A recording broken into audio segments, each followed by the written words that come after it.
자, 다음은요. 코로나 상황 좀 짚어보겠습니다. 다음 기사입니다. 이틀 사이 25명 사망, 위태로운 연말이다. 성탄절 통금 상황 올 수도 있다. 이렇게 돼 있습니다. 지금 1,000명을 다시 또 넘었잖아요. 거리두기 격상 초읽기다. 왜냐면요. 여기 표를 좀 볼까요? 이 3단계 가는 조건이 두 가지 중에 하나만 맞으면 되거든요. 하나는 주간, 일주일 동안 하루 평균 확진자가 800명 이상. 그럴 경우에는 3단계입니다. 그리고 아니면은요. 전일 대비 확진자가 2배 이상 갑자기 급증할 경우는 3단계로 가는 거거든요. 그런데 지금 800명이 넘었습니다. 현재 830명 수준입니다. 평균이요. 내용 보겠습니다. 3단계 땐 식당 포장 배달만 뭐 이런 내용 좀 검토하고 있고요. 집합 금지도 5명으로 이제 줄어들게 되는 겁니다. 전문가들은요. 지금 3단계 때를 놓치면 안 됩니다. 이렇게 얘기하고 있고요. 그러나 역시 정부는 방역과 경제 사이에 깊은 고민이 있는 듯합니다. 다음 기사 하나 더 보겠습니다. 자, 많은 분들이 이거 3단계 가겠구나 이렇게 생각을 하시나 봅니다. 뿌염이 그러니까 뿌리 염색입니다. 그러니까 미장원도 문을 닫을 수 있다는 거예요. 그러니까 미리 뭐 머리 이발도 하시고 염색도 하고 뭐 이런다는 겁니다. 뿌염 서두르고 라면 챙기고 3단계 전 마지막 외출 줄 섰다. 이런 모습이 나타났답니다. 3단계 격상 때 상점들이 운영 중단할 수 있는 거거든요. 그러니까 걱정해서 미리미리 생필품을 사두는 분위기가 좀 있다고 합니다. 일찌감치 미용실을 찾는 분도 있다고 합니다. 자, 그럼요. 관련 영상 확인해 보겠습니다. 3단계로 격상이 돼서 미용실이 문을 닫게 되면 머리를 못하는 일들이 생겨서 그걸 미리 대비하신다고 먼저 오시는 분들이 좀 덜어 있고요.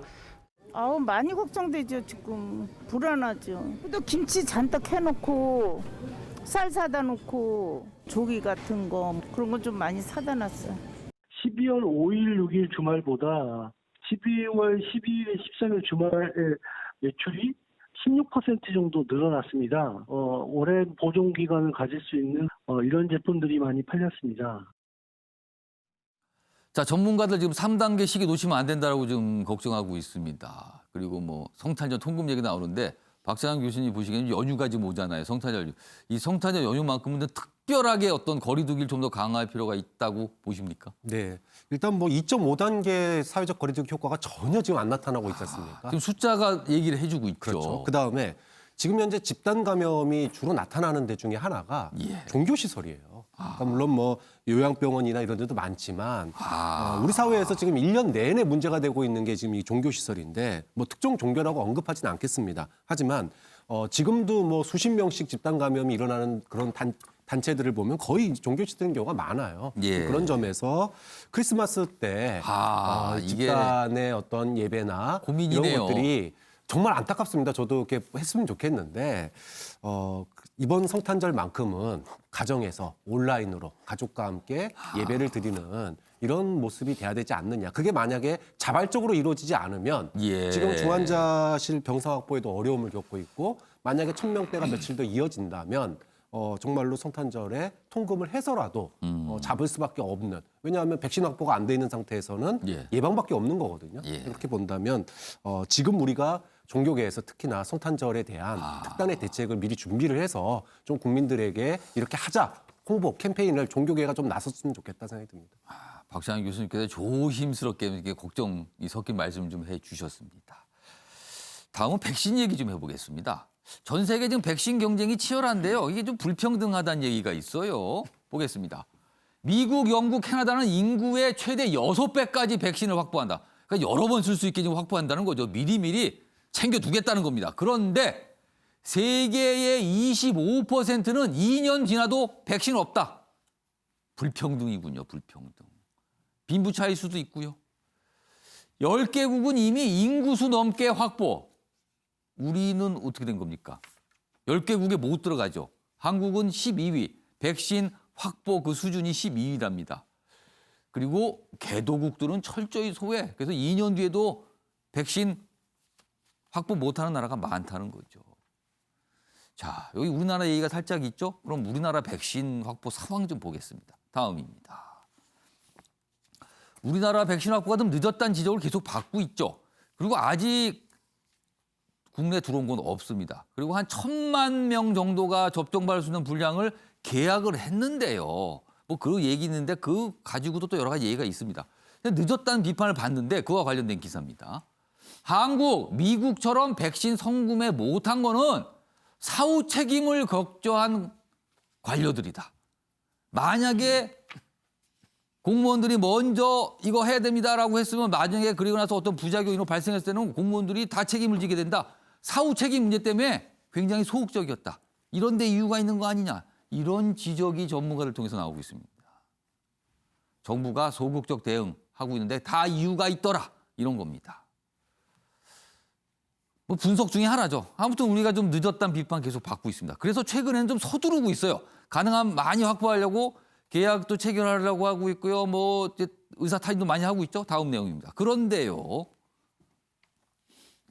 문제는 안전 보장이 안 된 아스트라제네카 밀어붙이답니다.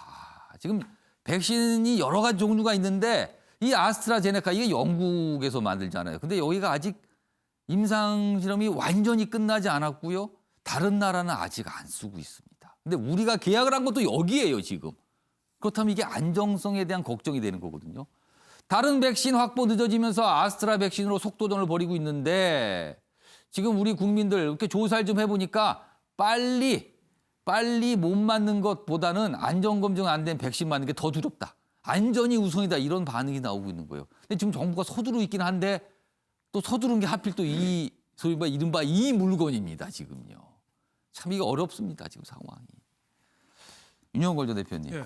어차피 지금 늦어서 우리나라는 백신이 없는 겨울을 보내야 됩니다. 빠르면 3월 정도 얘기가 나오잖아요. 지금. 그런데 늦었는데 지금 막 서두르고 있거든요. 뒤늦게. 그런데 확보된 거는 안전검증에서 약간 여러 가지 얘기가 있는 백신이에요. 이거 어떡하죠? 그러니까 뭐 미국 FDA 승인이 없어도 지금 도입해서 우리가 자체적으로 뭔가 승인을 하겠다는 승인해서 취지예요. 마치겠다는 건데 이게 그 굉장히 위험한 얘기 아닌가요? 그 어느 정도 안정성이 검증이 돼야 되는데 너무 급하게 서두르는 거 아니냐. 지금 정부가 코로나19 대응하는 거 보면은 한 박자씩 늦어요. 거리 두기도 주춤하고 예. 저 병상 확보도 주춤하고 백신도 주춤하잖아요. 지금 우리 재난지원금만 해도 10조 이상 나갔는데 불과 1, 2조만 쓰면은 백신에 대해서 우리가 빨리 맞고 우리가 코로나 공포에서 빠져나갈 수가 있잖아요. 그럼 예. 경제도 살리고 방역도 할 수 있는데 왜 저걸 안 하냐 이거죠. 지금 공무원들이 과잉 지나친 저 보신주의 시키지 않은 건 안 해요. 예, 지금 공무원들이 옛날에는 그 정부 청와대하고도 대들고 싸우고 그랬거든요. 근데 요새는 안 싸워요. 조용히 말만 들어요. 정부의 보신주의. 그리고 저런 거를 미리 사실 지도자가 저거 치고 나왔어야죠. 그래서 참 저거 뒤늦게 좀 안타깝다 이런 생각이 듭니다. 네. 지금 다른 분들께서 좀 뭔가 반론하시는데 시간이 다 됐습니다. 시간이 다 돼서 뭐 드릴 시간이 없고요. 아무튼 뭐 다른 생각도 갖고 계시다는 그 부분만 알려드리겠습니다. 자, 아침에 매일 경제 오늘은 여기서 마무리하겠습니다. 시청해 주신 여러분 고맙습니다.